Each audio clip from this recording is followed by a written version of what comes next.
Assalamu alaikum.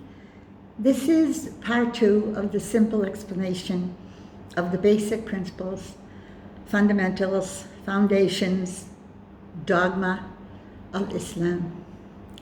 I had mentioned earlier that the 6 principles of faith, of Iman, should come before the 5 principles of Islam, because you won't want to do the principles of Islam unless you believe and have faith in the 6 principles of Iman.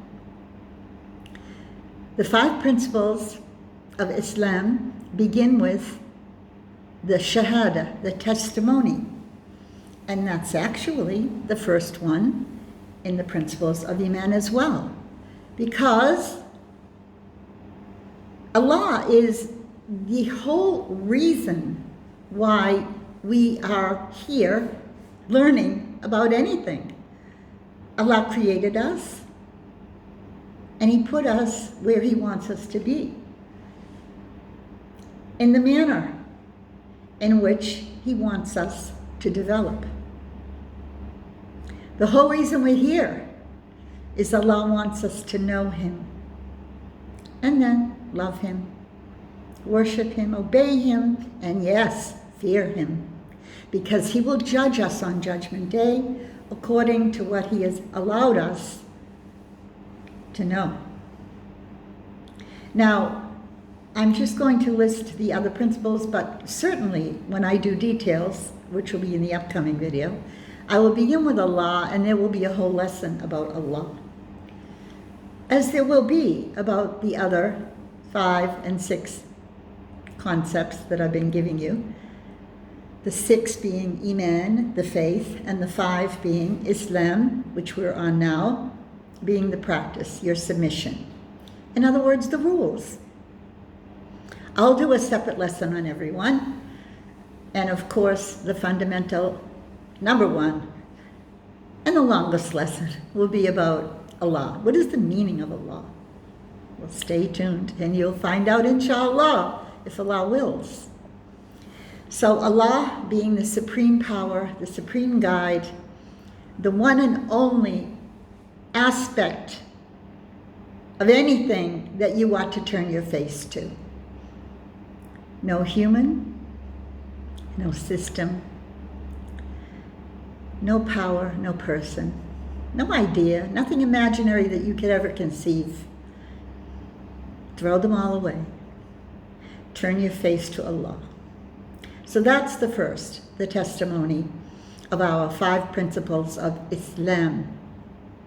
Now, after you have done that, you will want to learn the prayer. Unfortunately, converts don't, or I sure didn't 35 years ago, have the opportunity for anyone to help me learn to pray. But Allah is all-powerful. So I did it on my own. Back then there was no such thing as a smartphone.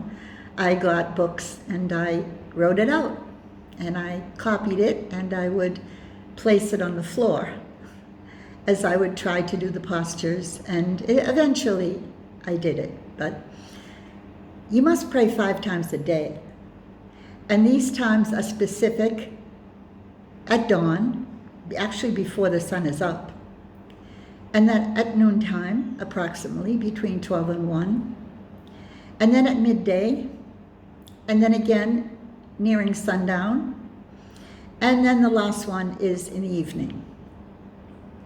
And these prayers are ordered by Allah that you do all of them, not just one. Many new Muslims are told, oh, it's okay if you just do one. That's completely wrong. You must do 5.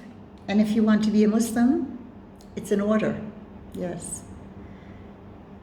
You're not a Muslim if you don't pray 5 times a day. And the prayer is extremely easy, and I will be going into that when I do the lesson on the prayer, inshallah. So if you do make your testimony and you do pray, you will be told the number 3. And that is to fast Ramadan. It comes only once a year. It's 30 days. You do not eat or drink from dawn until sundown. We say from dawn to dusk in English. Well, no, it's the dawn of the prayer. You stop eating. And when the sun is down in the evening, you start eating again. And along with that, you should not be having sexual relations, you should not be smoking, and you should try to control your tongue.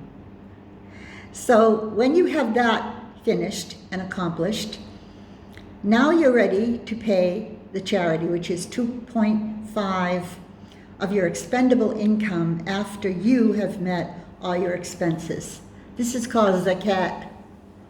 And the word zakat means to purify.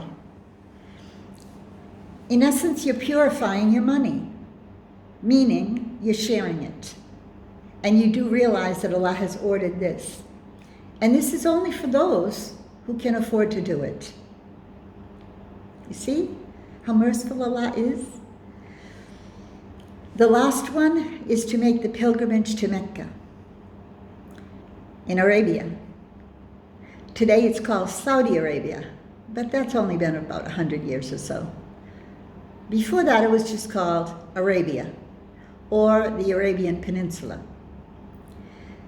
Now you might say, oh, I see them. They're walking around a black cube.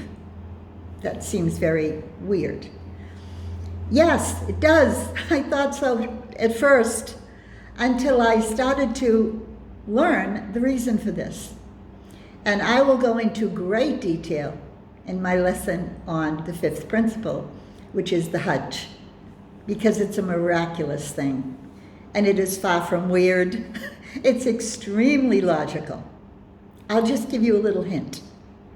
Mecca is the center of the earth. The exact geographical point